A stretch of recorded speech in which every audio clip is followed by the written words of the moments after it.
Okay. So, people might be wondering, if you never left your house, how did you have drugs? Well, that's because I had my husband's family members living on my property, and they were on drugs.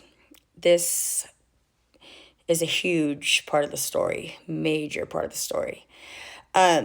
So, a drug addict who is just tumbling down like life. I mean, I'm losing everything. I'm losing people. I almost lost my home because I didn't pay my mortgage. I didn't pay any bills.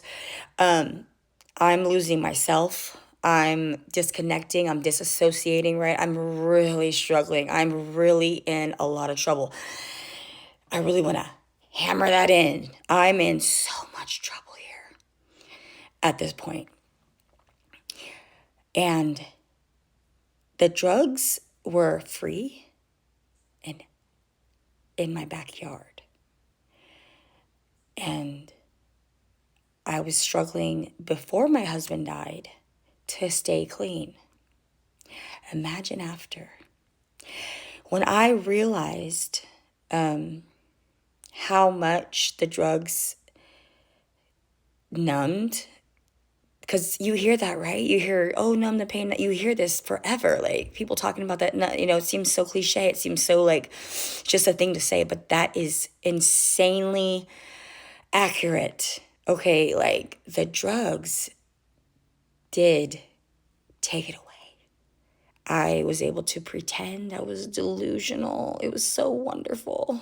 I mean, the drugs not, but you understand when you're in such deep, just soul crushing grief, and you miss your husband, your partner, your lover, your best friend so bad, and you're hyperventilating because you got a baby coming.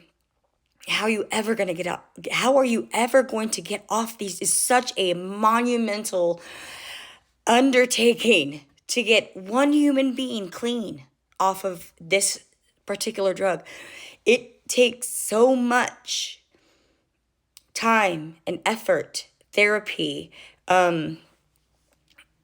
detox, just I could go on.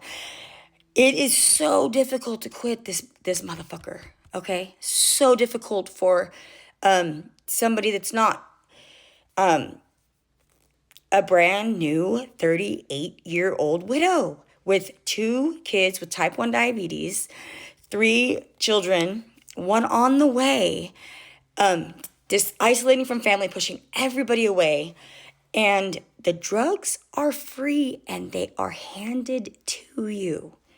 I mean, I could be doing dishes and somebody might walk in and drop it in my pocket. I mean, it was so easy. And I don't know if I can even, describe. Like, there are statistics, because I've done my research, and when I did go to rehab, I learned about this. In my situation, 0% chance of being clean and maintaining that sobriety. Zero. Nobody stays clean in my situation. 0%. And me too. Like, me too. That was me. I was that statistic. Like, yeah, it's 0%. Am I saying it's impossible? No, that's not what I'm saying. But I'm saying the studies show, the science is 0% sobriety, 0%. You don't stay clean on that drug in that situation, in that scenario. You do not. It's just about impossible. And that was where I stayed, in that lull, in that purgatory. I was just there, just sinking in that quicksand, just sinking, wanting to die, not wanting to kill myself, but wanting to die, wanting it to be over, but wanting also to find a way to be happy again, to find a way to experience life in the reality of it, because when you're on drugs like that, even the little bit that I did, and I don't want people to think I'm downplaying it because I did a little bit. I'm not saying that. I'm just telling the story in its truth. And the truth is, I didn't pay for these drugs. They were given to me. And because of that, they were given to me in scraps. I like to say they're scraps. I got scraps to last me. So was I on a lot of these drugs? No, but I was on enough to maintain that delusion of I'm healing, I'm doing better, look at me, I'm not crying. I would go weeks without crying. How is that possible? It's because my brain misfiring left and right, Again, now I understand all of that. But I refuse to get rid of these people because they provided me the drugs. That's the truth. The lie I told others and myself, the lie was this is my husband's family member whom he loved so much.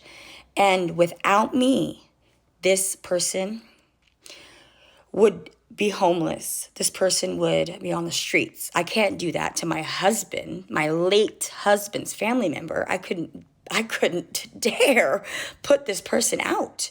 I would be disrespecting my husband's memory to put this person out on the street. No way. Absolutely not. Lie. I wanted the drugs to be as free and convenient as they were. That is the truth. I want to say that I love this person as my own family member because my husband and I, again, together since high school. My family was his family was mine.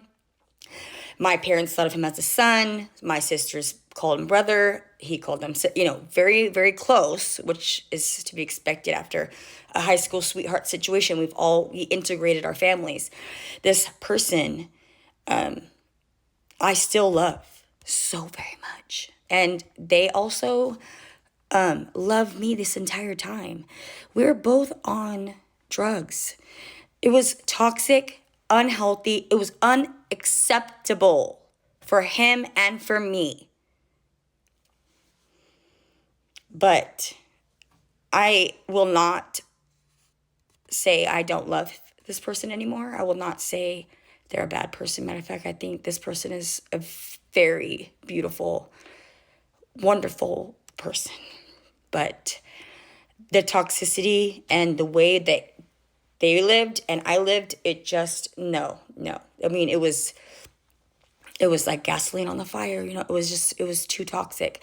But I refused to get rid of the riffraff, as what my husband would call it. I just refused to ask them to leave, to force them to leave. And there started to become traffic right onto my property, lots and lots of homeless traffic and drug dealing activity. Not at my home. My home I kept it as wholesome as you would imagine. But I did have an acre. So there was an external garage far off to the side. And that's where these people lived. And the traffic went back and forth over there. I do feel like I'm making excuses right now. I'm not trying to do that. But that's the scenario. There was nobody that ever came to my front door. And that's the truth. But were they on the property? Yes. Did I own the property? Was it mine? Yes. Was that unsafe? Yes. And dangerous for me and my kids? Absolutely. And I let it happen. I let it happen for far too long. And it was dangerous because of the strangers that were coming back and forth. And it was dangerous because I was being fed a substance that kept me stuck, kept me stupid, kept me unhealed, kept me delusional and in a self-hatred spiral that I was getting worse every single day. And like I said, God was done. He gave me enough time to fix the issues and to get rid of this toxic, unhealthy behavior and to begin healing and to protect myself and my kids. He gave me time. He gave me a lot of time. I ignored the signs until one day I just could not. And I went a little crazy.